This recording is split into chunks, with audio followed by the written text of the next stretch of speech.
Il se trouve dans le Nouveau Testament, dans l'évangile de Jésus-Christ selon Jean, Jean chapitre 15, nous allons lire les 8 premiers versets. Jean chapitre 15, les versets 1 à 8. Voilà ce qui est écrit dans la version 8 secondes. Je suis le vrai cep et mon Père est le vigneron. Tout sarment qui est à moi et qui ne porte pas de fruits, il le retranche, et tout sarment qui porte du fruit, il l'émonde, afin qu'il porte encore plus de fruits. Déjà, vous êtes purs à cause de la parole que je vous ai annoncée. Demeurez en moi, et je demeurerai en vous. Comme le sarment ne peut de lui-même porter du fruit, s'il ne demeure attaché au cep, ainsi vous ne le pouvez non plus si vous ne demeurez en moi. Je suis le cep, vous êtes les sarments. Celui qui demeure en moi et en qui je demeure porte beaucoup de fruits, car sans moi, vous ne pouvez rien faire. Si quelqu'un ne demeure pas en moi, il est jeté dehors comme le sarment et il sèche. Puis on ramasse les sarments, on les jette au feu et ils brûlent. Si vous demeurez en moi et que mes paroles demeurent en vous, demandez ce que vous voudrez et cela vous sera accordé. Si vous portez beaucoup de fruits, c'est ainsi que mon Père sera glorifié et que vous serez mes disciples. Seigneur, ta parole est la vérité. Sanctifie-nous par ta parole. Amen.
Bien-aimés. Alléluia. Amen. Est-ce que nous sommes dans la joie ce matin? Amen. Ça, c'est bien. J'entends que vous êtes dans la joie. Amen. Et la joie est un fruit du Saint-Esprit. Les fruits de l'Esprit sont l'amour. Et en deuxième lieu, c'est marqué la joie, la paix, la bonté, la bienveillance, et jusqu'à la maîtrise de soi. Nous bénissons le Seigneur parce qu'aujourd'hui c'est le dimanche de la Pentecôte où nous rappelons l'effusion du Saint-Esprit. Et le Seigneur Jésus-Christ, il est le même aujourd'hui et il continue à donner l'Esprit à ses disciples. Bienvenue, bien-aimés, vous qui êtes là pour la première fois que je vois, il y a des trois frères et sœurs, maman, Dorcas, maman, révérende, voilà. Je pensais ne pas vous voir, mais Dieu nous bénit avec votre présence. Le Seigneur. Mon épouse aussi vous salue, les épouses de l'église de Wavre. Toutes les mamans sont en retraite maintenant et je ne sais pas comment ça se passe sur place. Il y a peut-être que les frères qui sont là. Enfin, voilà, l'église se rassemble et partout le Seigneur est présent. Et aujourd'hui, nous allons nous arrêter à cette parabole de Jésus où il parle d'un cep et de sarment, sans doute qu'il se promenait dans la nature en Galilée et il y avait des champs et dans certains champs il y avait des vignes. Et le cep, c'est la plante des raisins. C'est une petite plante de mètre de haut à peine, un peu plus peut-être. Et puis il y a c'est pas trop épais. Et puis il y a des sarments qui repoussent chaque année, qui sont très fins, qui n'ont qu'un bon centimètre de diamètre. Et là-dessus passent les raisins. Vous aimez les raisins, bien-aimés? Oui. Ah, même en Afrique, on les trouve. J'ai prêché sur le sujet, on m'a apporté du raisin à la fin du culte. Voilà. Et là, en Israël, manifestement, les gens étaient contents quand ils voyaient que sur la vigne poussaient beaucoup de raisins. Est-ce que vous êtes content chez vous quand vous voyez le poirier ou le pommier et vous voyez en été, il y a beaucoup de fruits qui poussent au mois de septembre, octobre, bien, on va pouvoir cueillir beaucoup. Est-ce que vous êtes content? Oui. Et l'année où il y a peu de fruits sur l'arbre, est-ce que vous êtes content? Non. Non. Là, nous sommes tous un peu gourmands. Nous aimons bien manger et nous rendons grâce à Dieu pour les fruits qui poussent dans sa création. Et en effet, nous nous réjouissons tous. C'est vous, nos pays, quand on voit le manguier, qu'il est bien chargé. Et surtout quand les fruits deviennent bien jaunes. Ah là, on est content. Et dans le village, on ramasse même par terre et on mange. Alléluia. Amen. Voilà. Donc, Jésus parle de fruits. Et notre thème est, voilà, comment porter encore plus de fruits. Il est question aussi de plusieurs étapes dans ce message. Il y a des plantes qui ne portent pas de fruits, qui portent du fruit, qui portent plus de fruits et qui portent beaucoup de fruits. Et on peut dire, ça correspond un peu à notre schéma que nous avons abordé.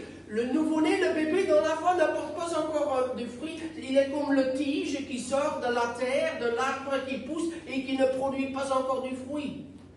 Et puis le jeune, c'est comme l'arbre qui a 2 ou 3 ans et qui porte ses premiers fruits.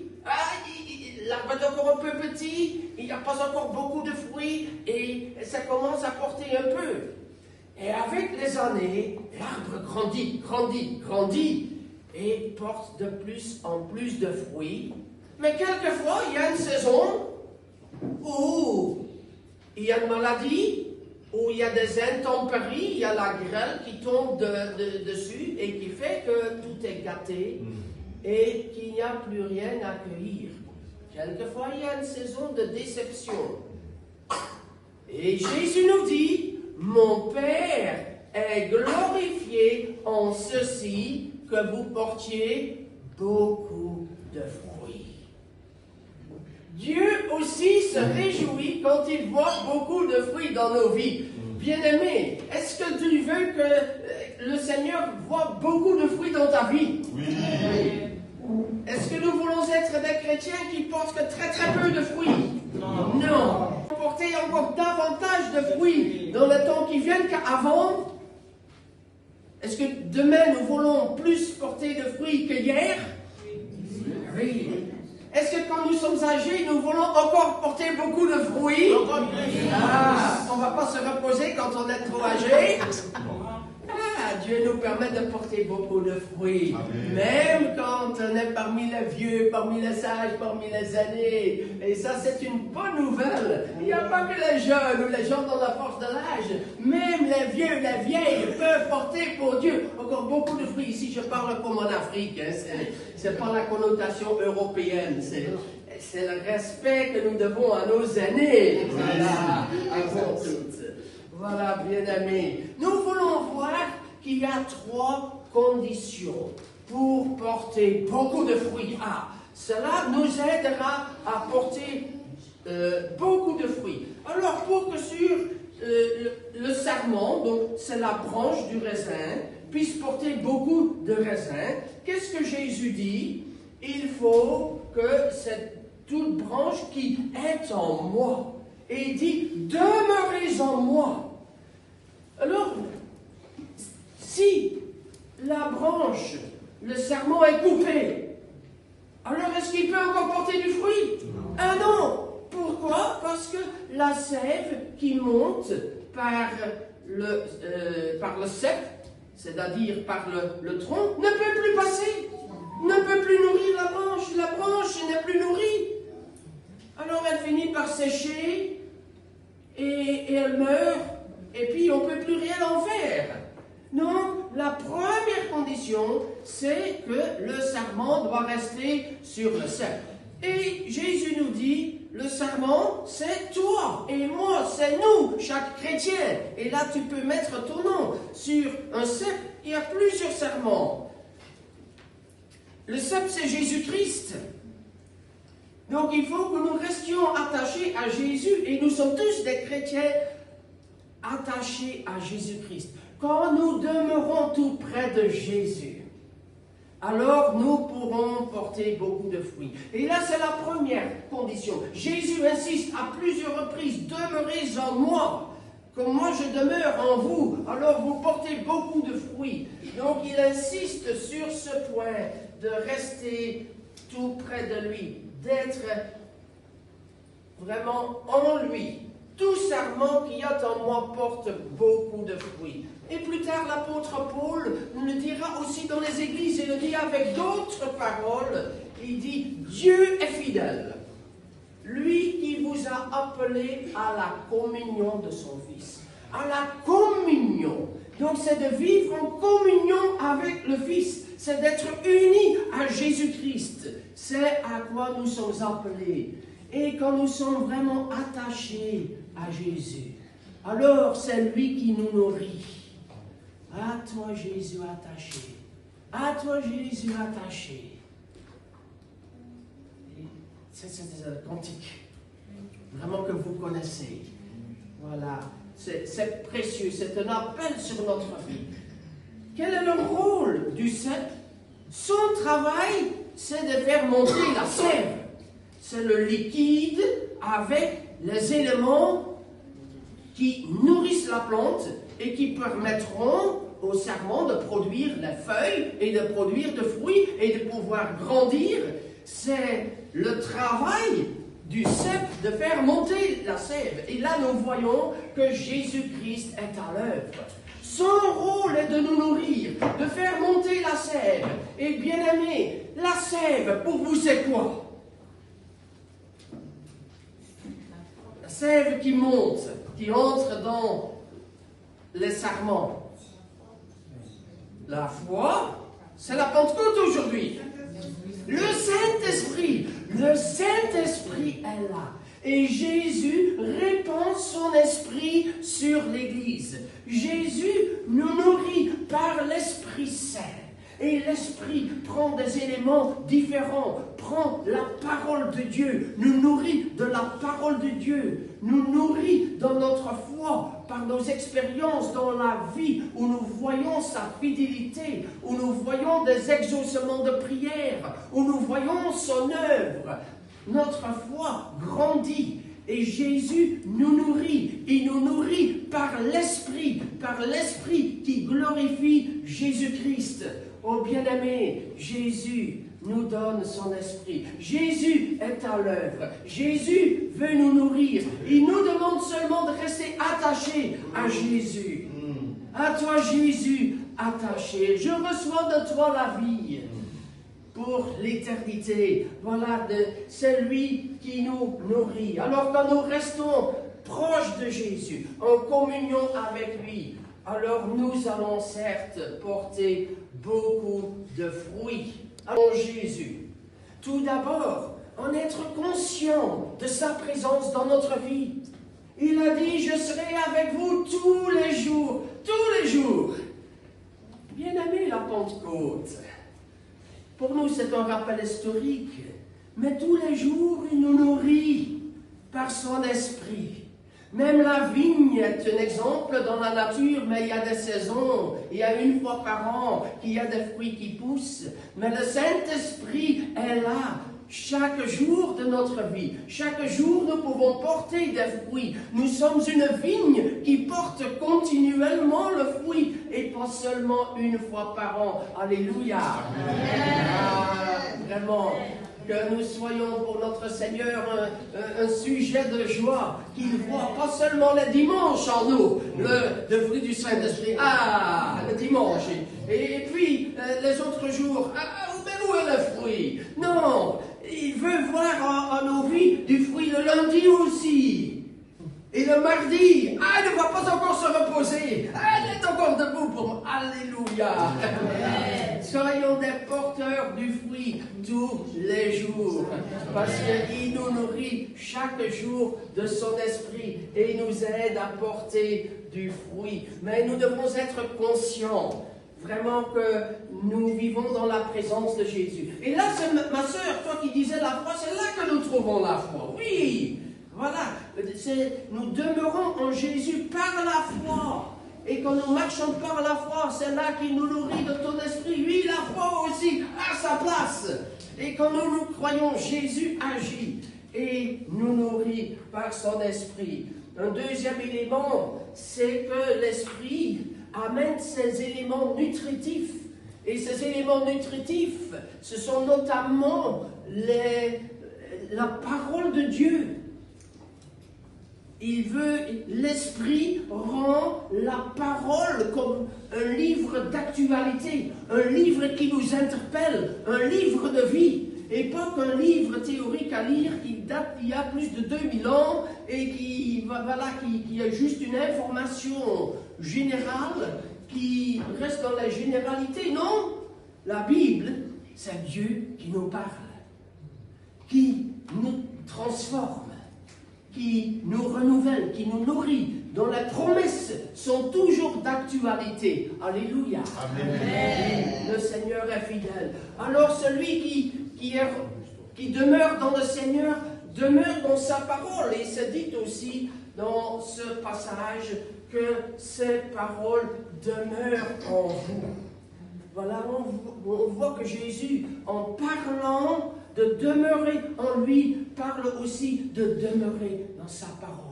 Car l'Esprit Saint se sert de la parole de Dieu pour nous nourrir. L'Esprit et la parole vont de pair. Et troisièmement, nous demeurons dans le Seigneur par la prière. Et c'est aussi dit dans ce passage, il nous dit, demandez. Et cela vous sera accordé. Amen. Donné selon les traductions. Demandez. Quand vous demeurez dans ma parole. Demeurez ce que vous voudriez, Seigneur. Je voudrais toucher le million. Seigneur, je veux partir en vacances pendant tout le reste de ma vie. Il y a certaines prières qui viennent du cœur charnel, et c'est pourquoi il est dit d'abord celui qui demeure dans ma parole. Pour que nous demandions selon la volonté de Dieu, en conformité à sa parole. Pas à notre intérêt, mais cherchons l'intérêt du Seigneur. Alors il répondra, alors il agira. Et alors là aussi ta foi va grandir. Car quand tu pries, et tu vois comment Dieu répond, alors vraiment ta foi est boostée. Hier, j'avais un moment d'inquiétude. Je monte dans ma chambre et je veux sortir et je ne trouve plus la clé. Est-ce que je l'ai laissée sur la porte? Est-ce que quelqu'un a pris la clé de ma chambre? Je regarde sur la porte extérieure et il n'y a pas de clé. Je cherche dans ma poche, pas de clé. Je cherche sur la table, dans la valise, dans mon lit, pas de clé. J'ai dit, Seigneur, où est la clé?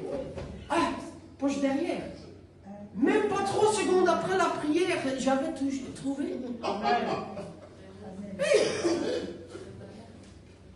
Quelquefois, je cherche un peu plus.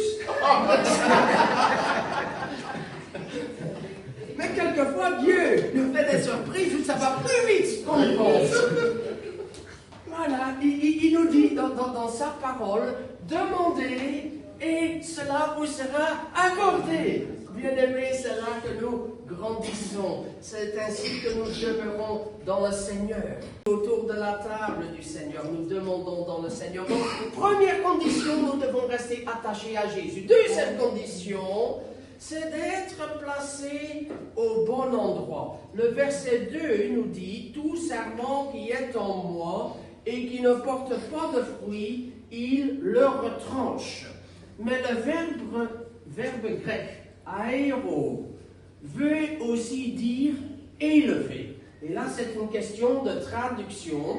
La première traduction, le premier sens donné par le dictionnaire est élevé. Et j'opte pour cette première traduction. Alors, ça veut dire que quand le sarment pousse et la vigne, le fruit se forme, alors le fruit devient lourd et la branche est souple et va se trouver par terre.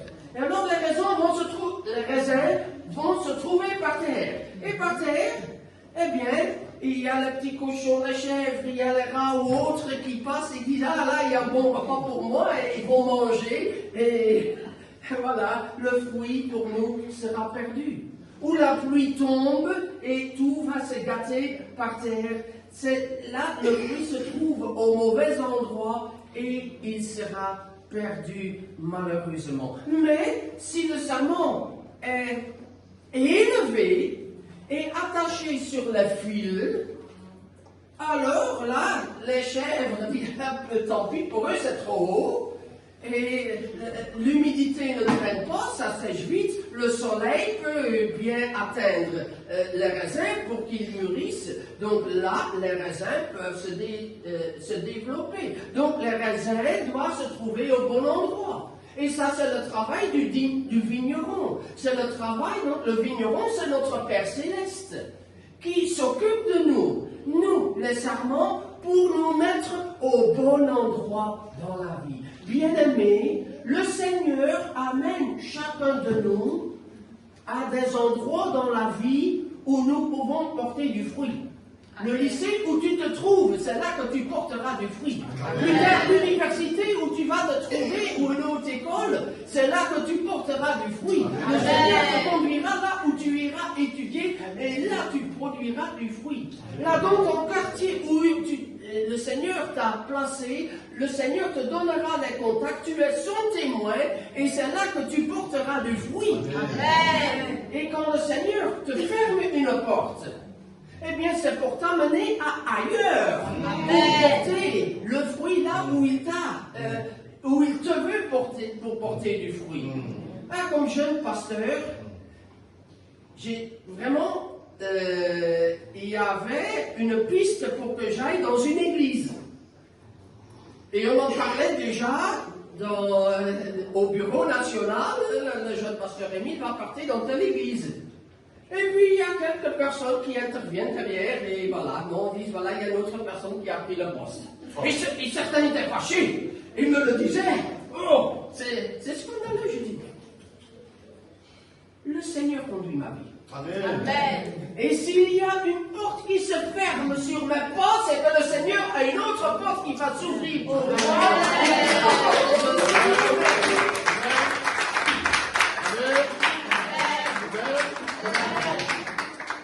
Alors, quelquefois, tu crois qu'on t'a fait un coup dur. Mais le Seigneur a un autre projet pour ta vie. Regarde vers l'avenir que le Seigneur a pour toi. Il t'amènera au bon endroit où tu pourras porter beaucoup de fruits. Et je bénis le Seigneur, c'est ainsi que je suis arrivé dans l'église de Jean Blou, où il y avait une faculté d'agronomie. Et on avait l'église locale, et il y avait les étudiants, et j'étais heureux dans mon ministère. Je suis arrivé comme célibataire, et 2 ans après, j'ai rencontré mon épouse.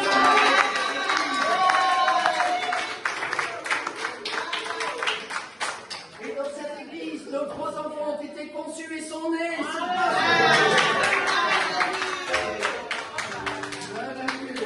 Et dans le ministère, au début, j'ai trouvé une église de 20 personnes. Quand nous avons quitté l'église, il y avait 50 personnes au culte.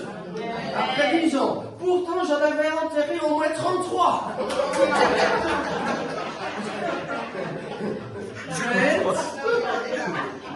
Moins 33 égale 50.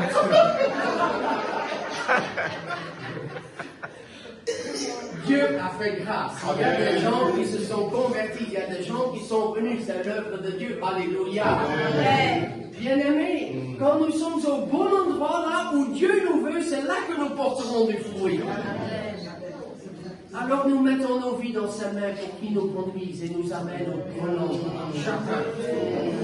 Ton conjoint, ton travail, un club de sport, vraiment tant d'endroits où le Seigneur t'amène du fruit. Cette église où tu peux porter du fruit, plus de fruits et beaucoup de fruits. Encore. Pasteur, le meilleur est encore devant pour cette église. Donc ça, c'est la deuxième condition, c'est de nous trouver au bon endroit. La troisième question, c'est l'émondage. Donc, on va couper. Parce que la vigne a un défaut.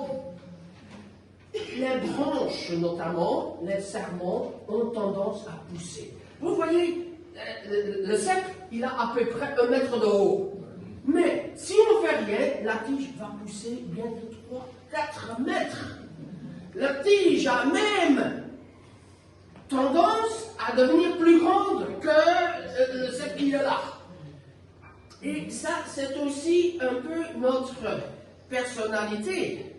Nous sommes tous des égocentriques. Je commence avec moi-même. Seigneur, le moi prend si souvent le dessus. Je veux que ça soit toi, le premier dans ma vie.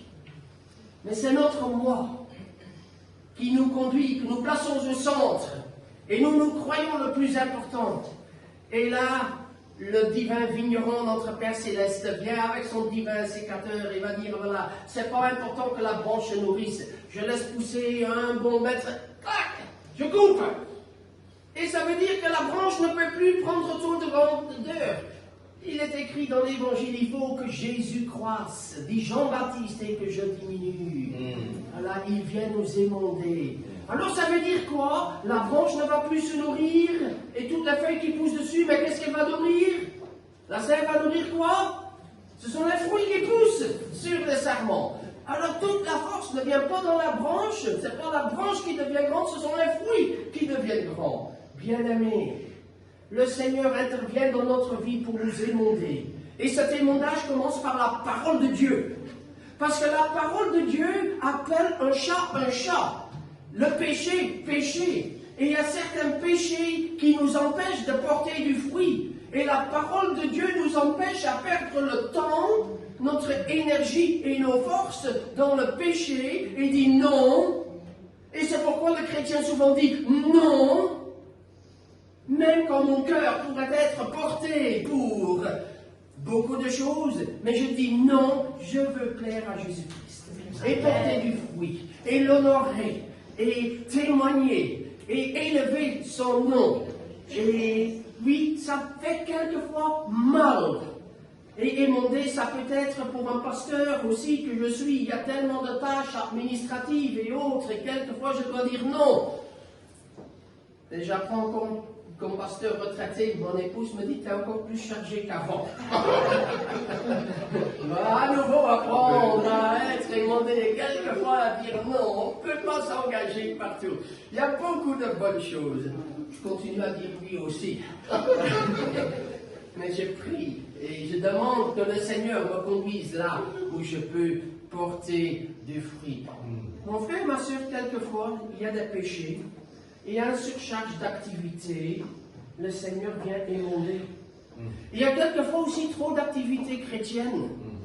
Et le Seigneur vient émonder dans tes activités chrétiennes pour que tu, papa, maman, que tu aies assez de temps pour tes enfants, que tu aies assez de temps pour les petits-enfants, pour la famille. Ils ont besoin de toi. Ton premier champ missionnaire où tu porteras du fruit, c'est ta famille. Alors un chrétien qui va dimanche au culte, lundi, réunion de comité, mardi, études bibliques, mercredi évangélisation, jeudi nettoyage de l'église, vendredi répétition de la chorale, et samedi, je ne sais pas quoi encore. Eh bien, c'est pas un chrétien équilibré. Voilà. Et la maturité d'un chrétien, c'est d'être un chrétien équilibré. Et ensemble, nous sommes église et nous partageons les différentes choses. Tout le monde n'est pas choriste. Moi, j'aimerais beaucoup me joindre à la chorale. Voilà. Et quel magnifique ministère. Alléluia. Amen. Mais on ne peut pas tout faire dans la vie. Mais vous m'entraînez dans le chant de louange du Seigneur et ensemble nous bénissons le Seigneur. Alléluia. Amen. Oui, il y aura de nouvelles personnes. Donc le Seigneur vient enlever certaines choses pour que nous ne prenions pas trop de place, pour que nous ne prenions pas trop de place dans l'Église, mais que nos fruits deviennent visibles devant les hommes. Et les fruits, c'est l'œuvre du Seigneur en nous. C'est Jésus le cep qui fait monter la sève, qui nous donne l'esprit, qui nous nourrit pour que nous portions du fruit. Bien-aimés, 3 conditions. Rester attachés à Jésus-Christ, nous laisser conduire par le Seigneur à l'endroit où il faut nous avoir, et laisser au Seigneur nous émonder pour que nous restions petits et le Seigneur soit élevé à cause des bons fruits que nous portons. Mais j'ai encore appris quelque chose de la vigne aussi. En France, il y en a beaucoup. Et ça pousse souvent sur des pentes, même un peu raides, là où il y a beaucoup de cailloux. Là où c'est difficile de cultiver. Mais là où d'autres cultures ne passent pas, la vigne peut produire beaucoup de fruits. Là où il fait chaud, où il fait sec, dans un climat rude, la vigne produit. Parce que la vigne développe les racines en profondeur. Bien jusqu'à 12 mètres de profondeur. Alors l'été peut être très chaud, mais la vigne va encore produire beaucoup de fruits. Cela veut dire pour toi, ma soeur, mon frère, quand tu te trouves dans un contexte ardu, avec beaucoup d'opposition, quand tu es le seul chrétien, au travail, à la maison, quand tu fais face à des épreuves dans la vie, eh bien, sache que la vigne porte du fruit dans des contextes difficiles. Et toi aussi, ma soeur, mon frère, tu porteras du fruit là où c'est difficile dans la vie. Amen. Par la grâce de Dieu, tes racines sont en profondeur. C'est racines de la foi. Et c'est Jésus qui les nourrit pour que nous puissions porter beaucoup de fruits. Et puis ce fruit, c'est le Seigneur qui nous nourrit. Souvent, les jeunes, nous essayons d'agir dans notre propre force et nous nous épuisons. Et là, je cherche un verset connu d'Ésaïe qui dit que ceux qui espèrent en l'Éternel renouvellent leur force. Ils prennent leur vol comme les aigles. Ils courent et ne se lassent pas. Ils marchent et ne se fatiguent pas. Et les aigles se laissent planer sur les courants ascendants, les courants qui montent. Ils ont seulement leurs ailes, et voilà, les vents montants les poussent. Ils n'ont pas besoin de se fatiguer comme le petit moineau qui, pour voler, doit battre beaucoup, comme le colibri et d'autres oiseaux. Non, l'aigle, il tend les ailes et se laisse porter. Toi aussi, laisse-toi porter par le Saint-Esprit. Ce vent de Dieu, ce souffle de Dieu dans ta vie, il te portera pour que tu ne te fatigues pas outre mesure. Ne puise pas trop dans tes forces, mais reçois les forces que l'Esprit de Dieu te donnera. C'est sa force, c'est sa grâce qui fera en toi la différence pour que tu continues sans tomber en burn-out, sans tomber à plat, mais que tu gardes toujours vraiment cette force qui est la force de Dieu dans ta vie. Et les fruits, ce sont quels fruits? Souvent, on pensait dans nos milieux que les fruits, ce sont les convertis. Je témoigne de Jésus-Christ. Quelqu'un se convertit, alléluia, il y a quelqu'un qui est devenu disciple. Et bien aimé, évidemment, notre témoignage, quand il porte du fruit, c'est une joie pour le Seigneur. Le Seigneur se réjouit pour une seule âme perdue qui se tourne vers lui. Mais le fruit est beaucoup plus. C'est tout ce qui est le fruit du Saint-Esprit en nous. Oui. C'est tout l'œuvre de l'Esprit. Le fruit de l'Esprit, c'est l'amour, la joie, la paix, la bonté, la bienveillance, la patience. Ah! Quand tu te trouves dans l'embouteillage, qu'est-ce qui sort de ta bouche?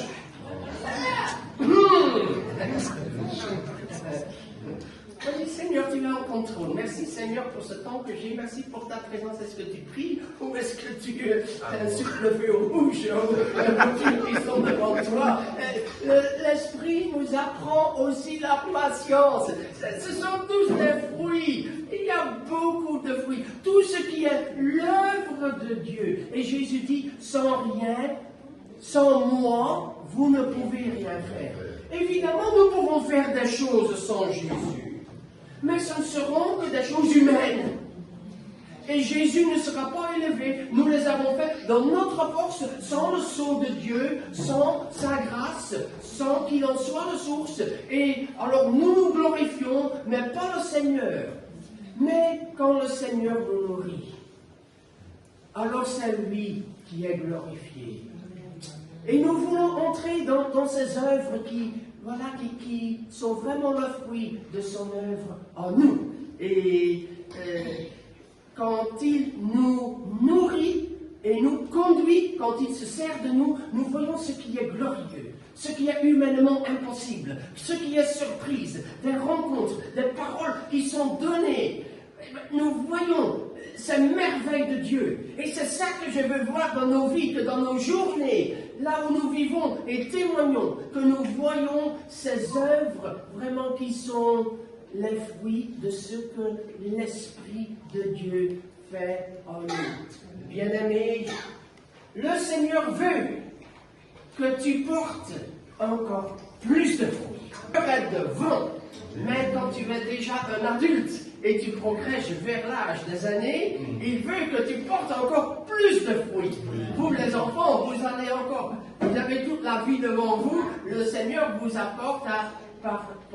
vous appelle à porter beaucoup de fruits. Amen. Que vous soyez pour le Seigneur Jésus un sujet de joie. Regardez à Jésus les enfants. Ne regardez pas à vos amis qui vous disent quelquefois, venez avec moi pour faire ce qui n'est pas bon. Soyez à l'écoute de Jésus. Soyez fidèles à Jésus. Suivez-le. Et quand tu te laisses entraîner, dis Seigneur Jésus, je veux me détourner de cela parce que je veux être ton enfant. Je veux te suivre. Ce n'est pas toujours facile. Mais moi, je suis passé par là. J'étais presque seul chrétien qui témoignait de sa foi à l'école. J'étais presque seul enfant à l'école de dimanche. C'était pas évident. Mais Jésus-Christ était là. Et j'ai persévéré.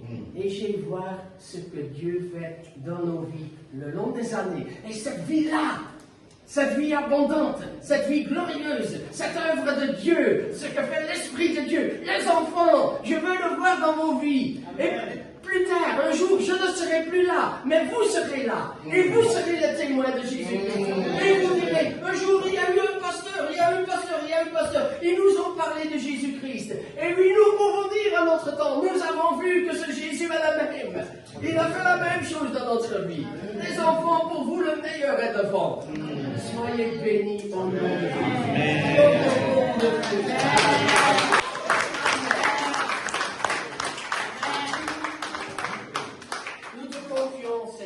Ces paroles, nous te les confions, pour que ce que nous avons entendu, que ton esprit nous le rappelle encore, pour que nous puissions effectivement, dans les jours qui viennent, dans les années qui nous restent, être de ceux qui sont pour toi un sujet de joie et qui portent beaucoup de fruits. Fais de nous des petits chrétiens, mais que toi, tu sois élevé, Seigneur Jésus, car tu es le Seigneur de notre vie, notre Sauveur, qui règne, et nous attendons ton grand jour où tu viens. Alléluia. Amen. Amen.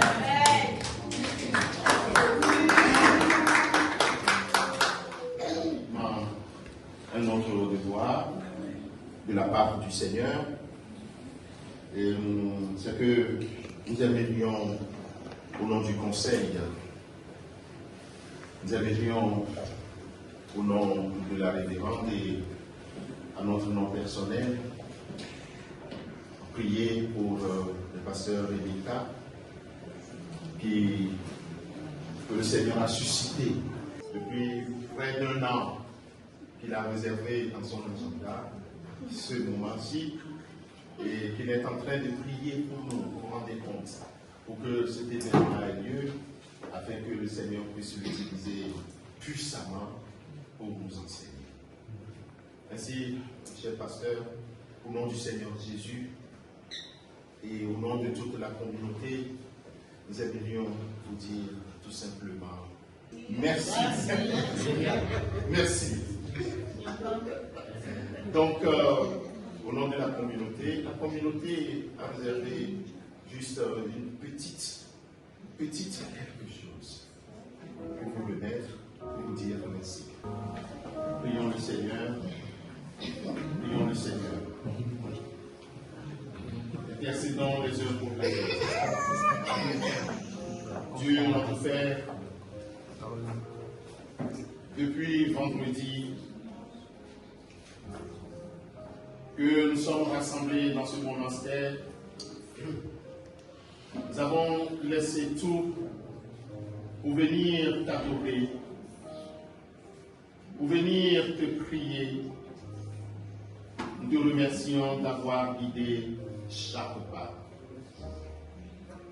Nous te remercions d'avoir guidé, Père éternel. Nous te bénissons parce que tu as été pour nous cet appui. Tu as conduit les voitures, tu as conduit les chauffeurs, tu as pourvu au carburant. Et tu nous as permis d'être ici pour t'adorer. Nous te bénissons et nous disons que tu es Dieu. Et nous disons que tu fais toutes choses bonnes en son temps. Et tout est bon pour nous. Papa, nous attendons dans le silence et la paix que se lève sur nous, tel que tu l'as promis, la lumière de la résurrection. Père, écoute nos requêtes que nous sommes venus te présenter. Ne nous laisse pas rentrer dans nos appartements, dans nos maisons, sans nous bénir et nous bénir davantage. Nous te prions pour tous les pasteurs. Nous te prions pour tous les prédicateurs. Nous te prions pour tous les anciens, les comités, ceux et celles qui ont un ministère quelconque dans ton Église. Nous te prions plus particulièrement pour l'orateur principal, notre pasteur, le révérend Émile Carpe, que tu as utilisé puissamment pour nous nourrir au cours de cette retraite. Protège-le, protège sa famille, donne-lui la santé. Père, dans ta parole, tu as dit que tu es ce Dieu qui nous rajeunit comme l'air. C'est pourquoi l'âge n'a pas de place auprès de toi. Merci parce que tu l'as toujours préservé. Merci parce que tu as été toujours sur son chemin. Merci, Papa, de nous avoir donné un père, un grand frère. Merci, Papa, de nous avoir donné un pasteur. Merci, Papa, de nous avoir donné, Père, ton enseignant. Papa, fortifie-le. Bénissez pas. Saint-Esprit du Dieu vivant, nous te remercions pour sa vie, pour la vie de son épouse, pour la vie de ses enfants et de toute sa famille. Papa, bénis-les tous. Saint-Esprit du Dieu vivant, nous aimerions te prier aussi, tel que nous le faisons depuis vendredi, pour la révérende Dorcas. Ce que tu as commencé dans sa vie, dans ses genoux, tu es en train d'achever. Père éternel, restaure-la. Au nom de Jésus. Dieu de lumière, pénètre aussi nos cœurs de ta clarté. Dieu 3 fois saint, glorifie et purifie nos intentions, fortifie nos désirs, rend ferme dans l'assurance que nous pouvons crier vers toi, Abba Père. Nous aimerions te soumettre tous les enfants, nous aimerions te soumettre les réfugiés, nous aimerions te soumettre tous ceux qui ont un travail, nous aimerions te présenter tous ceux qui cherchent, tous ceux qui aimeraient se redéployer dans une autre activité ou continuer dans leurs activités, Père éternel, bénis-les. Nous te présentons les sans-patrie. Nous te présentons, Père éternel, les persécutés. Nous te présentons les jeunes. Père, regarde ce frère, regarde cette sœur qui ont déclaré leur mariage. Nous te prions afin que dans ta grâce, telle que toi-même tu t'es révélé, encore dans la nuit, de vendredi à samedi, nous te prions afin que ta révélation puisse continuer ainsi. Père éternel, merci, d'homme du travail. Nous te prions aussi pour tous ceux et celles qui cherchent un logement. Père éternel, ouvre les portes. Nous te prions pour ceux et celles qui cherchent à retrouver le don, leur don, en vue de pouvoir te servir. Seigneur Jésus, interviens. Nous te prions pour la maturité de cette Église. Tu nous as appris de par ton serviteur les méthodes, les projets. Que devons-nous faire pour que nous ayons ta maturité? Papa, donne-nous cette maturité et permets que cette Église soit mature. Cet esprit du Dieu vivant, sanctifie-nous. Dieu, notre refuge, nous te prions pour les sans-emploi, ceux qui n'ont pas de foyer, ceux qui cherchent un toit, Père éternel. Nous te prions pour les émigrés, pour ceux qui sont persécutés, ceux qui sont en prison. Ô Père, Jésus, Dieu de l'espérance, Dieu de grâce, exauce-nous. Tu es mort et tu es ressuscité en vue de pouvoir nous sauver. Merci, Abba Père, nous te prions. Nous te prions pour le message et nous te prions particulièrement pour le messager, celui-là que tu as préparé en vue de pouvoir nous nourrir dans quelques instants.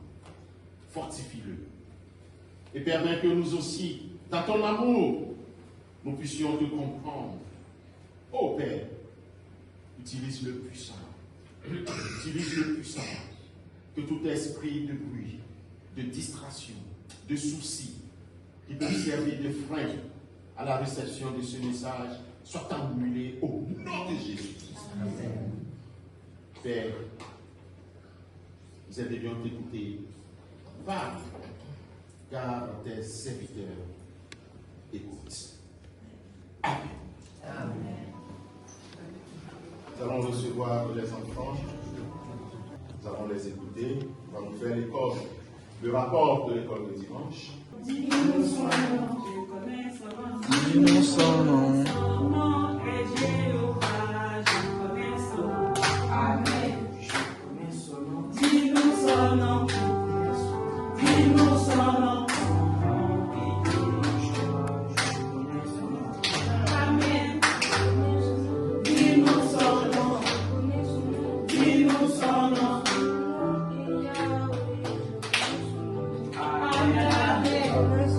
Dis-nous son nom. Dis-nous son nom. Amen. Dis-nous son nom. Dis-nous son nom. Amen. Dis-nous son nom. Dis-nous son nom. Amen. Dis-nous son nom. Dis-nous son nom. Amen. Amen. Dis-nous son nom. nom.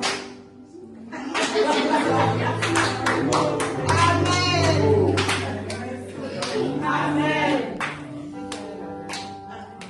Dis-nous son nom. Dis-nous son nom. Amen. Dis-nous son nom. Dis-nous son nom.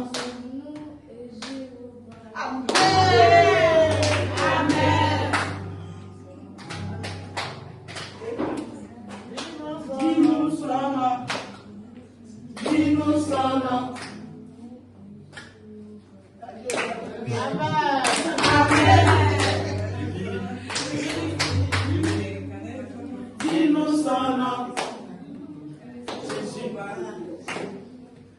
Amen. Jésus, je connais son nom.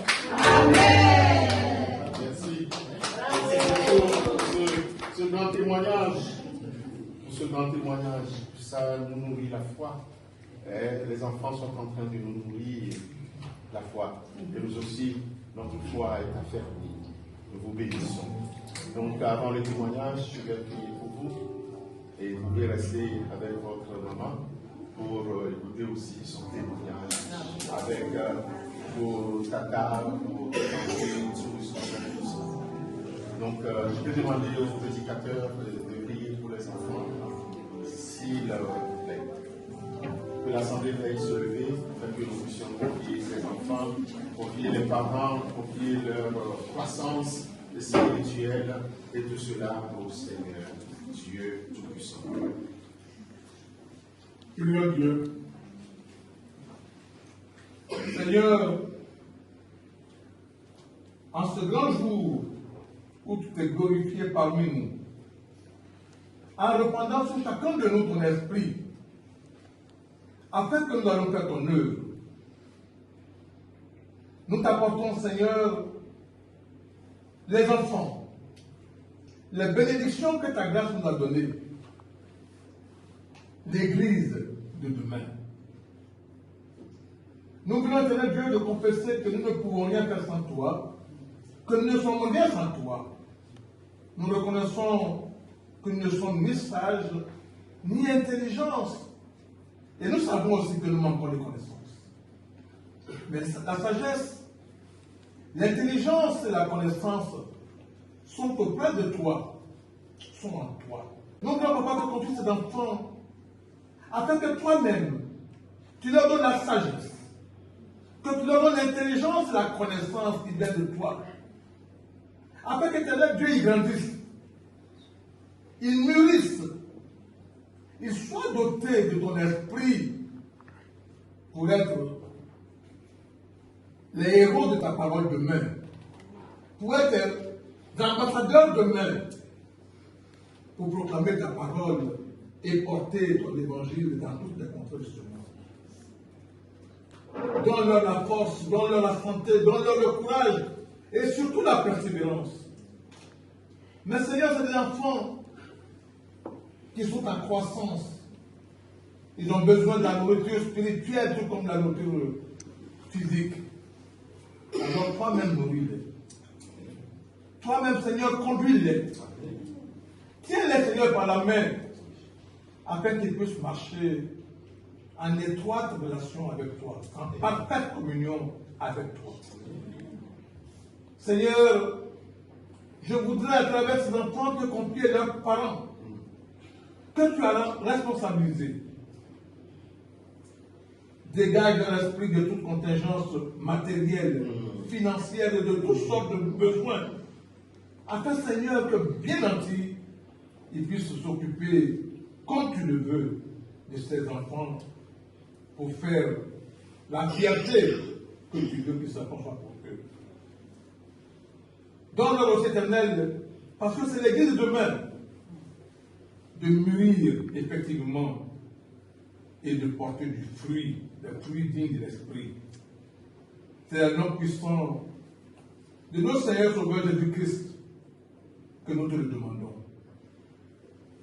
Amen. Amen. Nous allons Pasteur, il y a juste un exemple ici de maturité que je veux encore soulever, parce qu'il y a les grands-enfants et il y a les petits-enfants, il y a déjà les jeunes que je dois dire.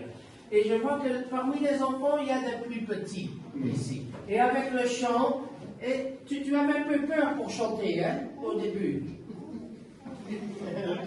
Le sourire, moi je vais comprendre que oui. Mais qui est-ce qui t'a aidé? C'est la monitrice. La monitrice, tu t'appelles comment? Bénédicte t'a aidé. Et comme Bénédicte a aidé, tu as osé chanter? Oui. Est-ce que tu aurais osé chanter seul devant? Non, seul non. Mais avec Bénédicte, tu as osé chanter? Voilà. Les plus grands ont aidé les petits ont chanté aussi. Et tu sais quoi? Toi, tu vas grandir. Tu vas grandir confiance. D'ici quelques années, toi, tu feras comme Bénédicte quand il y a des enfants qui sont nés, qui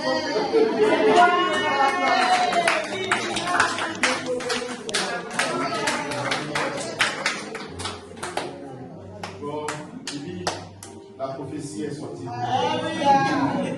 Tu ne veux pas comprendre aujourd'hui, mais cette parole est en train de Jésus. Amen. Que le Seigneur te bénisse.